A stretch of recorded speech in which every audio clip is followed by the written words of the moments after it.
Hello friends, welcome to my channel. അപ്പോൾ ഇന്ന് നമ്മൾ ഉണ്ടാക്കാൻ പോകുന്നത് നല്ല ക്രിസ്പി ആയിട്ടുള്ള പക്കാവടയാണ്. ഇത് വളരെ ഈസിയാണ് ഉണ്ടാക്കാൻ. നല്ല ടേസ്റ്റി ആയിട്ട്, നല്ല ക്രിസ്പി ആയിട്ട്, നല്ല ഹെൽത്തി ആയിട്ട് നമുക്ക് വീട്ടിൽ തന്നെ നമ്മുടെ പക്കാവട തയ്യാറാക്കിയെടുക്കാം. അപ്പോൾ ഇതെങ്ങനെ ഉണ്ടാക്കുന്നതെന്ന് നോക്കിയാലോ. അപ്പോൾ നമുക്ക് നമ്മുടെ പക്കാവട ഉണ്ടാക്കാൻ തുടങ്ങാം. അതിനുവേണ്ടി ഞാൻ 100 ഗ്രാം കടലമാവ് എടുത്തിട്ടുണ്ട്. അതേപോലെ തന്നെ 100 ഗ്രാം അരിപ്പൊടി. ഇത് നമ്മുടെ ഇടിയപ്പത്തിനൊക്കെ ഉപയോഗിക്കുന്ന നല്ല നൈസായിട്ടുള്ള അരിപ്പൊടി, വറുത്ത അരിപ്പൊടി. ആദ്യം നമുക്ക് ഒരു പാത്രത്തിലേക്ക് നമ്മുടെ കടലമാവും അരിപ്പൊടി ഇട്ട് കൊടുക്കാം.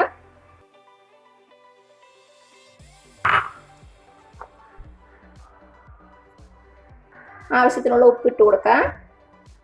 ഇനി ഇതിലേക്ക് നമുക്ക് എരിവിന് ആവശ്യമായിട്ടുള്ള മുളക് പൊടി ചേർത്ത് കൊടുക്കാം. ഇത് നിങ്ങളുടെ എരിവിനനുസരിച്ച് മാറ്റം വരുവേ. ഞാനിപ്പോൾ ഇവിടെ 1 ടീസ്പൂൺ കാശ്മീരി ചില്ലി പൗഡർ ഇട്ട് കൊടുക്കുകയാണ്. ഇതൊരു കളറിന് വേണ്ടിയിട്ടാണ്.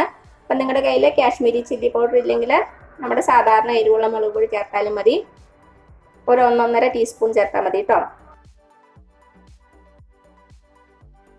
1/2 ടീസ്പൂൺ എരിവുള്ള മുളക്, 1/4 ടീസ്പൂൺ കായപ്പൊടി ഇട്ട് കൊടുക്കാം. 2 നുള്ള പഞ്ചസാര കൂടെ ചേർത്ത് കൊടുക്കുകയാണ്. എല്ലാം കൂടി നന്നായിട്ടൊന്ന് മിക്സ് ചെയ്ത് കൊടുക്കാം. അപ്പോൾ ഇതെല്ലാം കൂടി നന്നായിട്ട് മിക്സ് ആയിട്ടുണ്ട്. ഇതിവിടെ ഇരിക്കട്ടെ. ഇനി ഒരു മിക്സി ബൗൾ എടുക്കുക. നമുക്കതിലേക്ക് കുറച്ച് സാധനങ്ങളൊന്ന് അരച്ചെടുക്കണം. നമ്മുടെ പക്കാവടയ്ക്ക് നല്ലൊരു ഫ്ലേവർ കിട്ടാൻ വേണ്ടിയിട്ടാണ്. നമുക്കിതിലേക്ക് കുറച്ച് പുതിനയില ഇട്ട് കൊടുക്കാം, കുറച്ച് കറിവേപ്പില, ഒരു പച്ചമുളക്, ഒരു 6 അല്ലി വെളുത്തുള്ളി, 1/4 ടീസ്പൂൺ പെരിഞ്ചീരകം കൂടെ ചേർത്ത് കൊടുക്കാം. നമുക്കിതിലേക്ക് കുറച്ച് വെള്ളം ഒഴിച്ചു കൊടുക്കാം. എന്നിട്ട് നന്നായിട്ട് ഫൈനായിട്ട് അരച്ചെടുക്കാം. നല്ല അരച്ചെടുത്തു. ഇനി നമുക്കൊന്ന് അരിച്ചെടുക്കണം.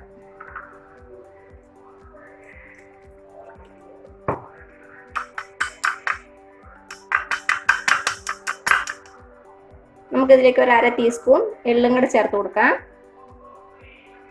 അപ്പം നമുക്കിതിലേക്ക് ഇത് ഒഴിച്ചു കൊടുക്കാം. നന്നായിട്ടൊന്ന് മിക്സ് ചെയ്ത് കൊടുക്കുക. മസാല ചേർത്ത വെള്ളം ഒഴിച്ച് നന്നായിട്ട് മിക്സ് ചെയ്ത് കൊടുത്തു. ഇനി നമുക്കിതിലേക്ക് ആവശ്യത്തിന് കുറേശ്ശായിട്ട് വെള്ളം ഒഴിച്ച് നന്നായിട്ട് കുഴച്ചെടുക്കാം. പച്ചവെള്ളമാണ്, ചൂടുവെള്ളമൊന്നുമല്ല, സാധാരണ പച്ചവെള്ളം. കുറച്ചായിട്ട് വെള്ളം ഒഴിച്ച് കൊടുക്കുക. ഒരേ ടൈമിൽ ഒത്തിരി അങ്ങ് വെള്ളം ഒഴിക്കരുത്. വെള്ളം അധികമായി പോയാൽ കുറച്ച് കടലമാവും അരിപ്പൊടിയും കൂടെ ചേർത്ത് കൊടുത്താൽ മതി.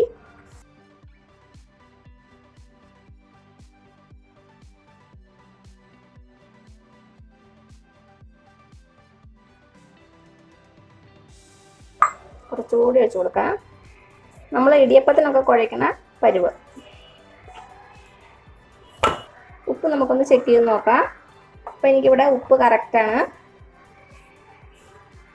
അപ്പോൾ നമ്മുടെ മാവ് റെഡി ആയിട്ടുണ്ട്. ഇനി നമുക്ക് നമ്മുടെ പക്കാവട ഉണ്ടാക്കിയെടുക്കാം. അപ്പോൾ ഇതാണ് നമ്മുടെ പക്കാവടയുടെ അച്ച്. ഇങ്ങനെ നീളത്തിലിരിക്കും. അപ്പം നിങ്ങളുടെ കയ്യിൽ ഇതുപോലത്തെ ആണെങ്കിൽ ഇതിൽ കുറച്ച് ഓയിൽ അപ്ലൈ ചെയ്തിട്ട് ഈ ചില്ല് വെച്ചിട്ട് നമ്മുടെ മാവ് ഇതിലേക്കിട്ട് സാധാരണ നമ്മൾ ഇടിയപ്പമൊക്കെ ഉണ്ടാക്കൂലേ, അതേപോലെ തന്നെ പിഴിഞ്ഞൊഴിക്കുക. അല്ലെങ്കിൽ ഇതേമാതിരി നമ്മുടെ പഴയ മോഡലുണ്ടെങ്കിൽ അതിൽ ചെയ്യുക. അപ്പോൾ ഇതിൽ കുറച്ച് എണ്ണ തൂത്തിട്ട് മാവ് വെച്ചിട്ട് ഇങ്ങനെ നമ്മൾ പ്രസ് ചെയ്യൂലേ, അതേപോലെ. അപ്പം ഞാൻ ഇതിലാണ് ഉണ്ടാക്കാൻ പോണത്. അപ്പം നിങ്ങളുടെ കയ്യിലുള്ള ഏത് പ്രസ്സാണുള്ളത് അതിൽ നമുക്ക് ഉണ്ടാക്കാം. കുറച്ച് എണ്ണ നമുക്ക് പരത്തി കൊടുക്കാം. ഈ സൈഡിൽ നമുക്ക് കുറച്ച് എണ്ണയൊന്ന് അപ്ലൈ ചെയ്ത് കൊടുക്കാം. നമുക്ക് കുറേശ്ശെ മാവെടുത്ത് ഇതിലേക്ക് വെച്ച് കൊടുക്കാം.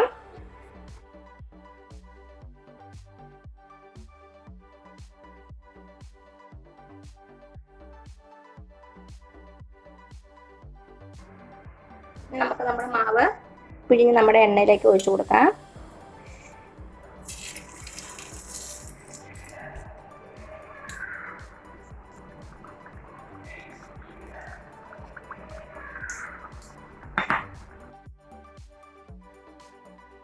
നമുക്കിത് മറിച്ചിട്ട് കൊടുക്കാം.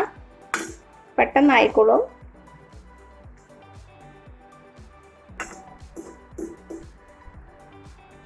റെഡി ആയിട്ടുണ്ട്. നമുക്കിത് എണ്ണയിൽ നിന്ന് മാറ്റാം.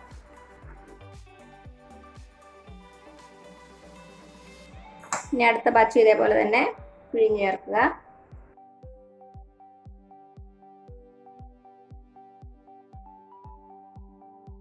ചുറ്റുമ്പോൾ നമ്മൾ ഒരേ സ്ഥലത്ത് തന്നെ വെച്ച് ചുറ്റരുത്, കുറച്ചൊന്ന് ചുറ്റി കൊടുക്കണം. ഒരേ ഇടത്തിൽ വെച്ചാൽ ഒരു പക്കാവടയുടെ മുകളിൽ വേറൊരു പക്കാവട അങ്ങനെയായിട്ട് വരും, കട്ടിയായിട്ട് വരും. അത് ഒഴിവാക്കാൻ വേണ്ടി ഒന്ന് ചുറ്റി കൊടുക്കുക. ഒരു സൈഡ് മൂത്ത് കഴിയുമ്പോൾ അടുത്ത സൈഡ് തിരിച്ചിട്ട് കൊടുക്കുക.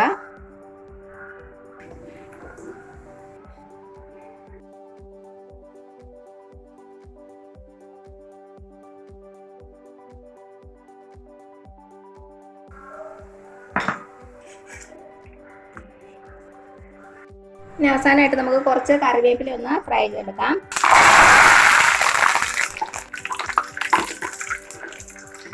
കറിവേപ്പില നന്നായിട്ട് ക്രിസ്പി ആകണം. എന്നിട്ട് നമുക്ക് നമ്മുടെ പക്കാവടയുടെ കൂടെ ഇട്ട് കൊടുക്കാം. ഇതും പക്കാവടയും കൂടെ ഒന്നിച്ച് കഴിക്കുമ്പോൾ ഒരു പ്രത്യേക ടേസ്റ്റ് ഉണ്ട്.